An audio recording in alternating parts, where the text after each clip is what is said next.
सुंदर नगर है, वहाँ सुंदर एक राजा है और एक राजा ने सुंदर जो है अपनी एक शील निधि नाम का वहाँ राजा रहता था और उसने अपनी कन्या का विवाह वहाँ स्वयंवर रख दिया था राजकुमारी का।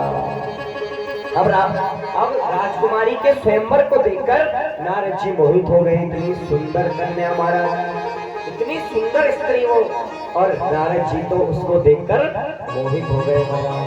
कामदेव को जीत लिया पहले और जाके घमंड करा, अभिमान करा कि मैं तो काम को जीत आया, लेकिन रघुनाथ की माया तो प्रबल महाराज। राम जी ने कहा अच्छा जीत आया, चल अब जा वापस। अब जब ये वापस आए महाराज तो देखा कि एक सुंदर शील निधि नाम ने एक जो है स्वयंवर रच दिया। अब नारद जी ने जैसे ही उस कन्या को देखा तो नारद जी का मन मोहित हो गया। क्यों ना हो महाराज, राज मुखी मृगराज कटी जपा को तपा को समाधि गता है, यही विधि कौन कवन विधि बाला, जब तक कछु न होई ते निकाला। महाराज जब जो है किसी पर मन लग जाए तो फिर जब तक कोई। अब नारद जी ने छोड़ा यार, सोचो महाराज छोड़ो, अभी ये जब तक करने का समय नहीं है, अभी तो ब्याह करने का समय है, स्वयंवर की तैयारी करो। अब नारद जी ने सोचा मैं तो बाबा जी जैसा दिख रहा हूँ, तो जरा सुंदर सुंदर मुझे सजा दो, मुझे जो है एक जो है मैं सुंदर बन जाऊं, जरा स्वयंवर में जाना है। अब नारद जी ने भगवान से कहा कि मुझे सुंदर बना दो। भगवान ने भी कहा रुक जा, अब तुझे सुंदर बनाता हूँ। और भगवान ने तथास्तु कहा और नारद जी का मुंह जो है बंदर का बन गया। अब नारद जी गए स्वयंवर में। नारद जी ने सोचा ये कन्या तो मुझे ही वर्ण करेगी, इतनी सुंदर कन्या है और मैं भी जो है बड़ा सुंदर ऋषि हूँ। और नारद जी ने जैसे ही, क्योंकि रघुनाथ की माया प्रबल है, कहा है ना भगवान कब किसको किस मोड़ पर क्या दिन दिखा दे ये कोई भी हम नहीं जानते। इसलिए हे प्रभु जो आपने दिया है तेरा तुझको अर्पण, क्या लागे मेरा, ये समझकर जीवन चलना चाहिए। ये नहीं सोचना चाहिए मैंने ये कर लिया, मैंने वो कर लिया, मैंने ऐसा कर लिया, मैंने वैसा कर लिया। आज हम पे सब कुछ है, लेकिन रघुनाथ की माया अगर प्रबल हो गई तो वो किस मोड़ पे कौन सा दिन दिखा दे ये हमें पता नहीं चलता। अब नारद जी महाराज सुंदर बने और रमापति भगवान ने भी दो गणों को भेज दिया। अब सभी स्वयंवर में लाइन से बैठे, एक पंक्ति में बैठे हैं और पीछे दो गण भी बैठे हैं। जानबूझ के कह रहे हैं ओहो ये नारद जी कितने सुंदर लग रहे हैं। अब मुख तो बंदर का बना दिया, लेकिन कह रहे हैं नारद कितना सुंदर लग रहा है, जरूर जरूर ये राजकुमारी इसी का वर्ण करेगी।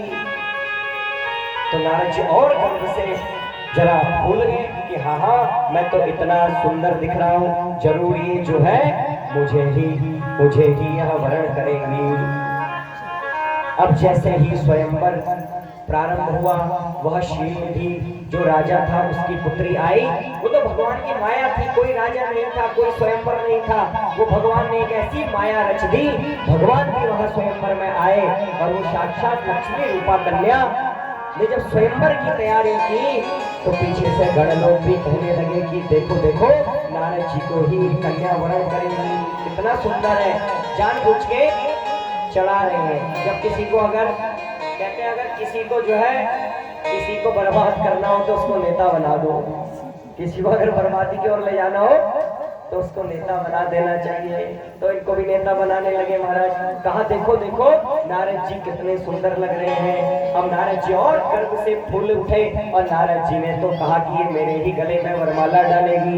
जैसे ही वो रानी वो जो है राजकुमारी पुष्प की माला लेकर आई, नारद जी को उस राजकुमारी ने देखा भी नहीं और जाकर सीधे जाकर देखते ही देखते दुल्हन ले गए लक्ष्मी वासा, दुल्हन ले गए लक्ष्मी वासा, दुल्हन ले गए लक्ष्मी वासा। समाज सब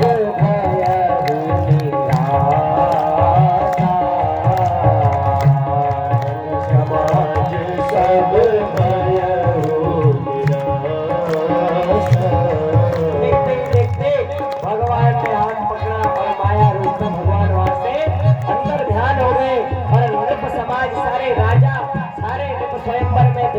देखे ही रह गए।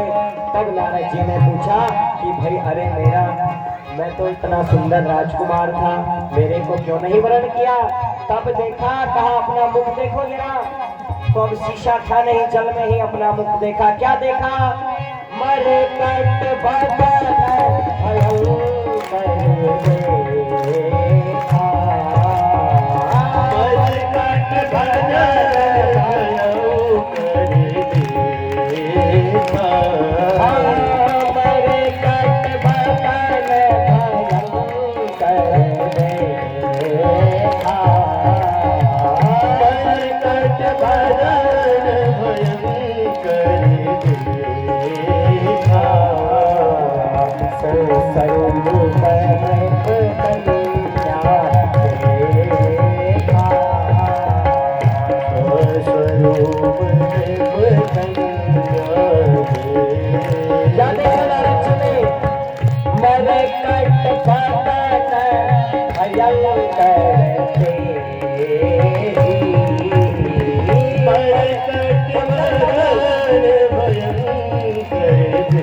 जैसे ही देखा, अरे ये विष्णु को मेरे पागल बना गया।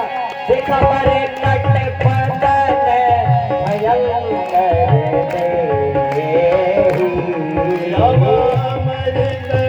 कट बदन भयंकर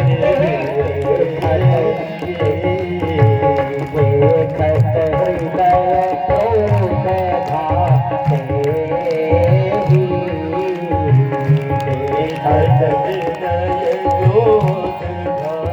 नारद जी ने देखा मरकट बदन भयंकर देहि, सुंदर देखा कि अरे ये तो विष्णु मुझे छल गया और जो है मेरे हाथ से राजकुमारी को ले गया और बंदर का सा मेरा मुंह उसने बना दिया।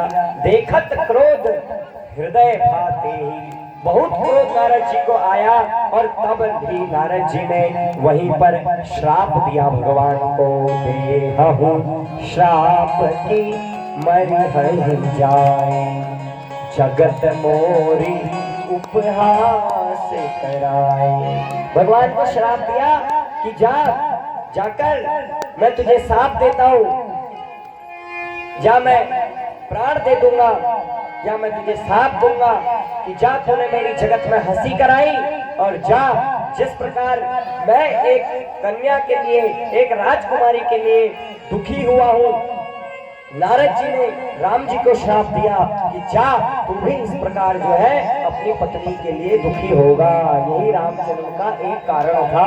बोलिए चंडेश्वर महादेव की।